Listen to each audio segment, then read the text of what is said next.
Hello hello മക്കളെ, ഇന്ന് നമ്മൾ ഈ വീഡിയോയിൽ പറയാൻ പോകുന്നത് വരുന്ന പരീക്ഷയുടെ മോഡൽ ക്വസ്റ്റ്യൻ പേപ്പറാണ്.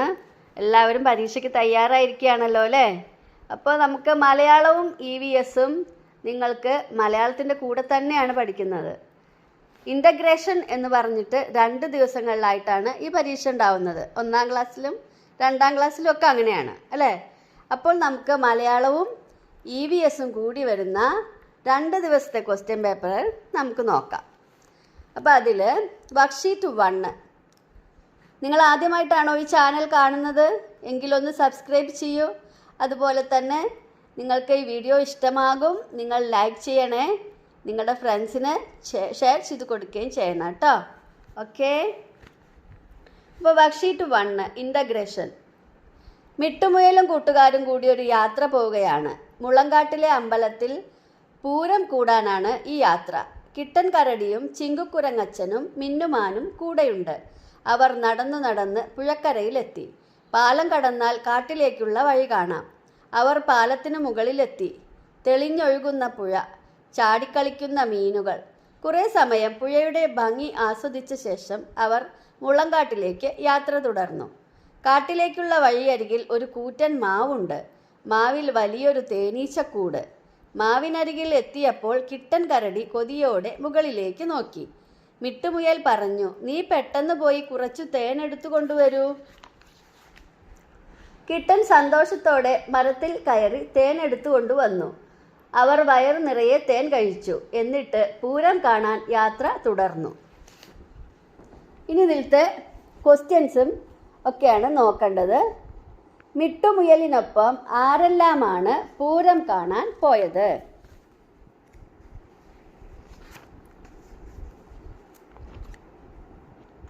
കിട്ടൻ കരടി, ചിങ്കുക്കുരങ്ങച്ചൻ, മിന്നുമാൻ.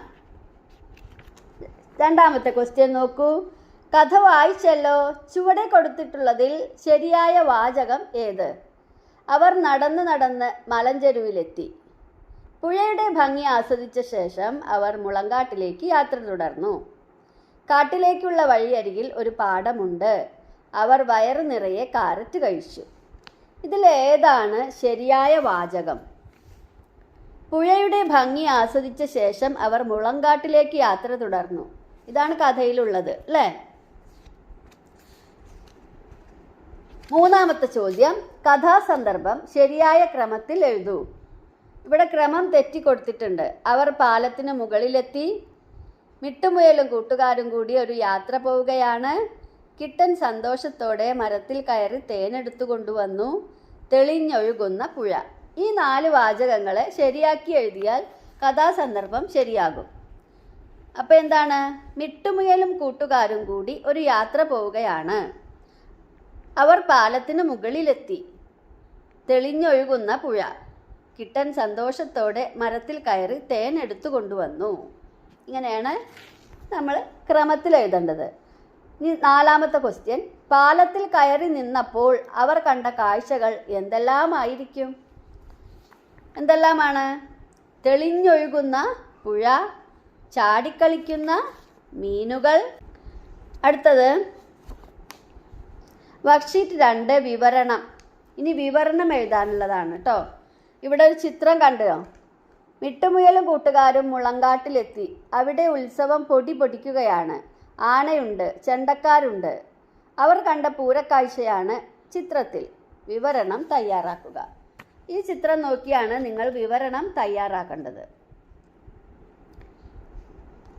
അമ്പലമുറ്റത്ത് ആളുകൾ തിങ്ങി നിറഞ്ഞു നിൽക്കുന്നു.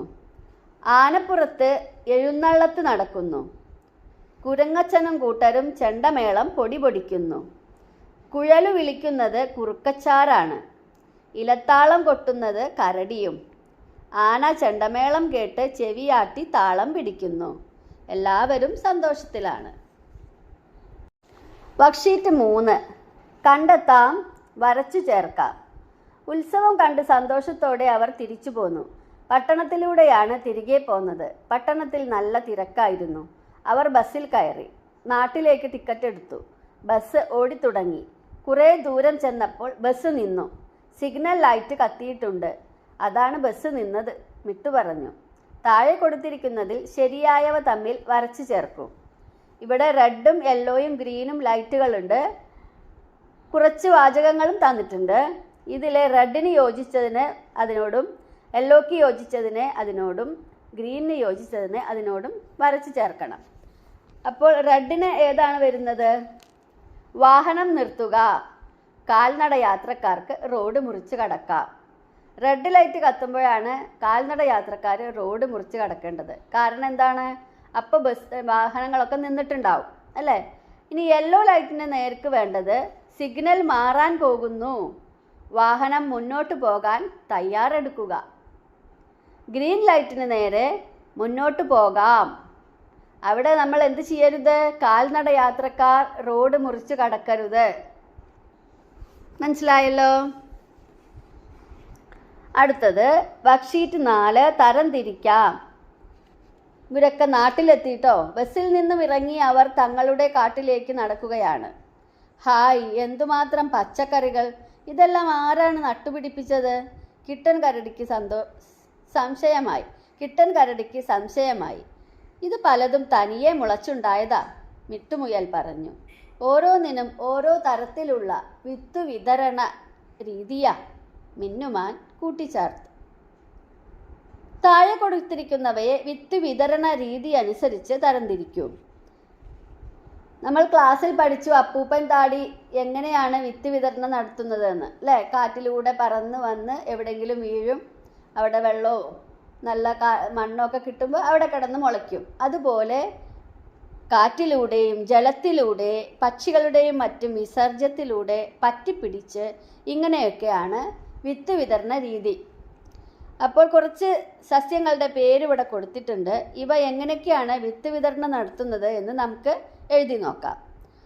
അസ്ത്രപ്പുല്ല്, കടലാടി, ആൽമരം, അപ്പൂപ്പൻ താടി, പയ്യാനി, തെങ്ങ്, മഹാഗണി, താമര, പേര, റംബുട്ടാൻ, ആഞ്ഞിലി.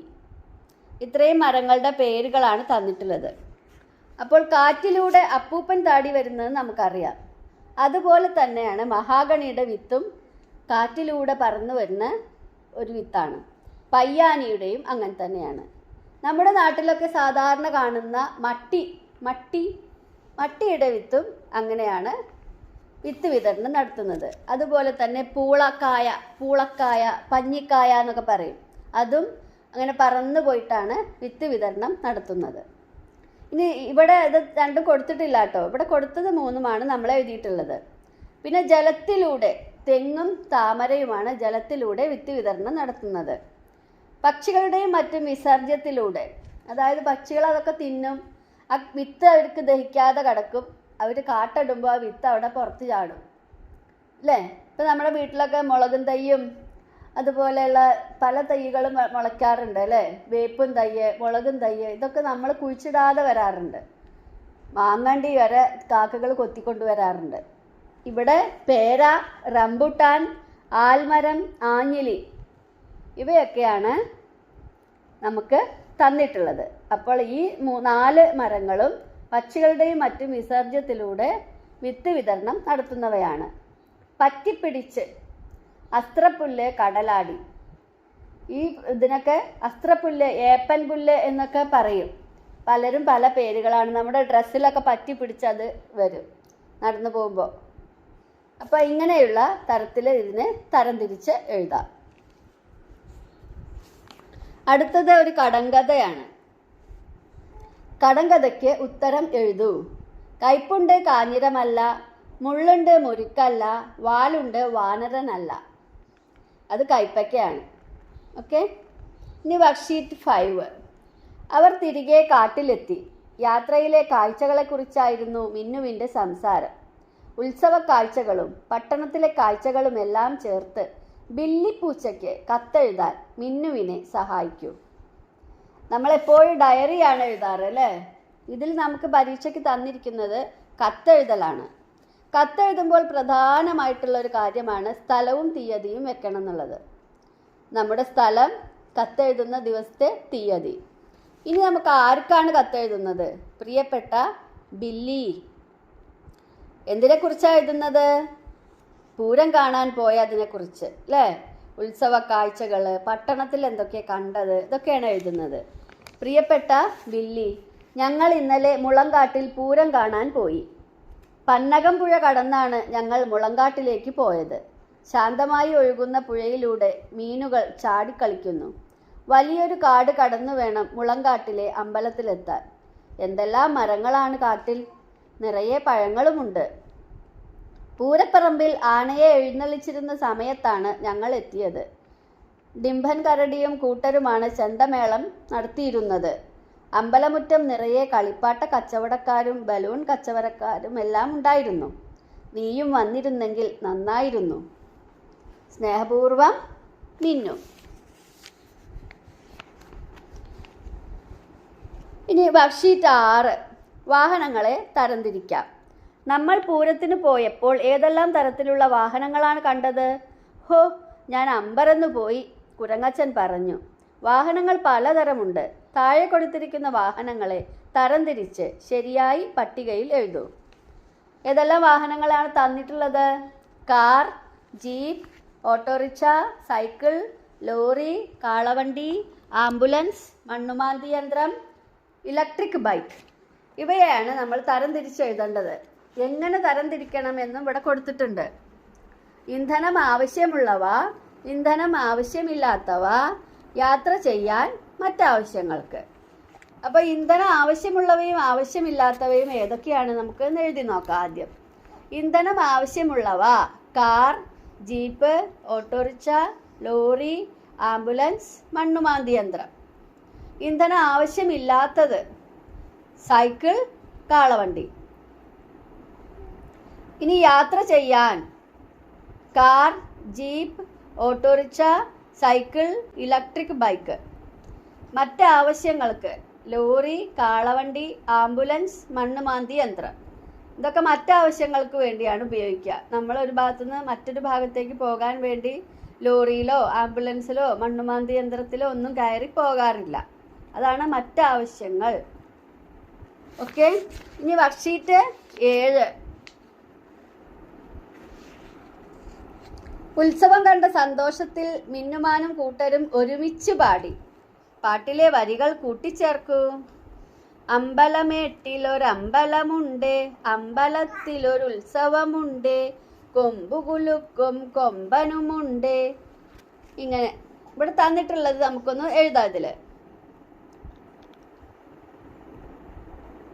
എന്തൊരു ഭംഗി, നെറ്റിപ്പട്ടവും അമ്പടടിണ്ടക ചെണ്ടയുമുണ്ട്, താളം കേട്ടവരെല്ലാം ബഹുതാളത്തിൽ തലയാട്ടുന്നുണ്ട്, അമ്പലമുറ്റത്തെല്ലാം നിരയായി കച്ചവടക്കാർ വന്നു നിരന്നു.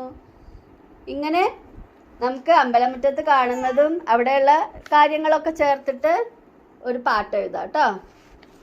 ഇനി വർക്ക്ഷീറ്റ് 8, 8ാമത്തെ വർക്ക്ഷീറ്റ്. ഉത്സവം കഴിഞ്ഞു വരുന്ന മിട്ടുമുയലും കൂട്ടരും പട്ടണത്തിൽ വലിയൊരു ഹോട്ടൽ കണ്ടു. അവിടെ കൂടുതലും ഇലക്കറികളാണത്രേ. താഴെ കൊടുത്തിരിക്കുന്നവയിൽ ഇലകൾ ഉപയോഗിച്ചുള്ള ഏതെല്ലാം വിഭവങ്ങൾ അവിടെ ഉണ്ടാകാം? അപ്പോൾ നമ്മൾ ഇലകൾ, ഭക്ഷണത്തിന് ഉപയോഗിക്കുന്ന ഇലകളെ കുറിച്ച് പഠിച്ചു അല്ലേ? അപ്പോൾ ഇവിടെ എന്തൊക്കെ ഇലകളുടെ പേരാ തന്നത്? പ്ലാവില, മത്തനില, പയറില, തുളസിയില, ചീരയില, മുരിങ്ങയില, റബ്ബറില, തഴുതാമയില, തകരയില, പനിക്കൂർക്കയില. ഇത്രയും സാധനങ്ങളാണ് തന്നിട്ടുള്ളത്. ഇതുകൊണ്ടൊക്കെ ഏതുകൊണ്ടൊക്കെ ഉള്ള വിഭവങ്ങൾ അവിടെ ഉണ്ടാകും? മത്തനില കൊണ്ടുള്ളത്, പയറില കൊണ്ടുള്ളത്, ചീരയില, മുരിങ്ങയില, തഴുതാമയില, തകരയില, ഇവയൊക്കെ കൊണ്ടുള്ള വിഭവങ്ങൾ അവിടെ ഉണ്ടാകും. അടുത്തതായിട്ട് നമുക്ക് ഒരു പാചകക്കുറിപ്പ് എഴുതാനാണ്. വർക്ക്ഷീറ്റ് 9. എനിക്കും പാചകം പഠിക്കണം, ചിങ്കുക്കുരങ്ങൻ അമ്മയോട് പറഞ്ഞു. അമ്മ അവൽ നനയ്ക്കാൻ വേണ്ട സാധനങ്ങൾ എടുത്തു വെച്ചു. പാചകക്കുറിപ്പ് തയ്യാറാക്കൂ. എന്തൊക്കെയാണ് ആവശ്യമുള്ള സാധനങ്ങൾ എന്നവിടെ തന്നിട്ടുണ്ട്? അവൽ, തേങ്ങ, ശർക്കര, ഏലക്കപ്പൊടി. ഇനി എന്താണ് ചെയ്യേണ്ടത്? പാചകക്കുറിപ്പ്. അവൽ പാത്രത്തിലിട്ട് തേങ്ങ ചിരകിയത് ചേർത്ത് ഇളക്കുക. അതിലേക്ക് ശർക്കര പൊടിച്ച് ചേർത്ത് ഇളക്കുക. ഏലക്കാപ്പൊടിയും ചേർക്കുക. നന്നായി കുഴയ്ക്കുക. ഓക്കെ. വർക്ക്ഷീറ്റ് 10 വാക്യങ്ങൾ ക്രമത്തിലാക്കാം. കഥയിലെ വാക്യങ്ങൾ താഴെ കൊടുത്തിരിക്കുന്നു. അവയെ ശരിയായ ക്രമത്തിലാക്കി എഴുതൂ. ഒരു കഥ നിങ്ങൾക്കൊക്കെ അറിയുന്ന ഒരു കഥ തന്നെയാണ്. നായ മരപ്പാലത്തിൽ കൂടി എല്ലിൻ കഷ്ണവുമായി ഓടിയപ്പോൾ വെള്ളത്തിൽ നിന്ന് മറ്റൊരു നായ തന്നെ നോക്കുന്നത് കണ്ടു. ഇനി രണ്ടാമത്തെ വാക്യം, സ്വന്തം നിഴൽ തന്നെയാണ് കണ്ടതെന്ന് ആ വിഡ്ഢിക്ക് മനസ്സിലായില്ല. അടുത്ത വാക്യം, അവൻ വെള്ളത്തിലേക്ക് നോക്കി ഒന്ന് കുരച്ചു. അടുത്തത്, ആ നായയുടെ വായിലിരിക്കുന്ന എല്ലിൻ കഷ്ണം കൂടി കൈക്കലാക്കണം. വായ തുറക്കേണ്ട താമസം എല്ലിൻ കഷ്ണം ഒരു ശബ്ദത്തോടെ വെള്ളത്തിലേക്ക് വീണു. അലഞ്ഞു തിരിഞ്ഞു നടന്ന ഒരു നായ്ക്ക് ഒരു എല്ലിൻ കഷ്ണം കിട്ടി. എല്ലിൻ കഷ്ണവും കടിച്ചുകൊണ്ട് നായ ഒരു തോട്ടിനരികിൽ എത്തി. തോടിന് കുറുകെ ഒരു മരപ്പാലം ഉണ്ടായിരുന്നു. ഈ കഥ നിങ്ങൾക്ക് അറിയാലോ അല്ലേ? അപ്പോൾ ഇതിൽ ആദ്യം വരേണ്ടത് ഏതാണ്? അലഞ്ഞു തിരിഞ്ഞു നടന്ന ഒരു നായയ്ക്ക് ഒരു എല്ലിൻ കഷ്ണം കിട്ടി. എല്ലിൻ കഷ്ണവും കടിച്ചുകൊണ്ട് നായ ഒരു തോട്ടിനരികിൽ എത്തി. തോടിന് കുറുകെ ഒരു മരപ്പാലം ഉണ്ടായിരുന്നു. നായ മരപ്പാലത്തിൽ കൂടി എല്ലിൻ കഷ്ണവുമായി ഓടിയപ്പോൾ വെള്ളത്തിൽ നിന്ന് മറ്റൊരു നായ തന്നെ നോക്കുന്നത് കണ്ടു. സ്വന്തം നിഴൽ തന്നെയാണ് കണ്ടതെന്ന് ആ വിഡ്ഢിക്ക് മനസ്സിലായില്ല. ആ നായയുടെ വായിലിരിക്കുന്ന എല്ലിൻ കഷ്ണം കൂടി കൈക്കലാക്കണം. അവൻ വെള്ളത്തിലേക്ക് നോക്കി ഒന്ന് കുരച്ചു. വായ തുറക്കേണ്ട താമസം എല്ലിൻ കഷ്ണം ഒരു ശബ്ദത്തോടെ വെള്ളത്തിലേക്ക് വീണു. വിഡ്ഢിയായി അല്ലേ ആ നായ? ഇതാണ് വർക്ക്ഷീറ്റ് 10. അപ്പോൾ 10 വർക്ക്ഷീറ്റുകൾ നിങ്ങൾക്ക് 2 ദിവസങ്ങളിലായിട്ടാവും പരീക്ഷയ്ക്ക് വരിക. അപ്പോൾ എല്ലാവരും നല്ലപോലെ പഠിച്ച് നന്നായിട്ട് പരീക്ഷ എഴുതുക. അപ്പോൾ നമുക്ക് മറ്റൊരു വീഡിയോയുമായി കാണാം. ബൈ.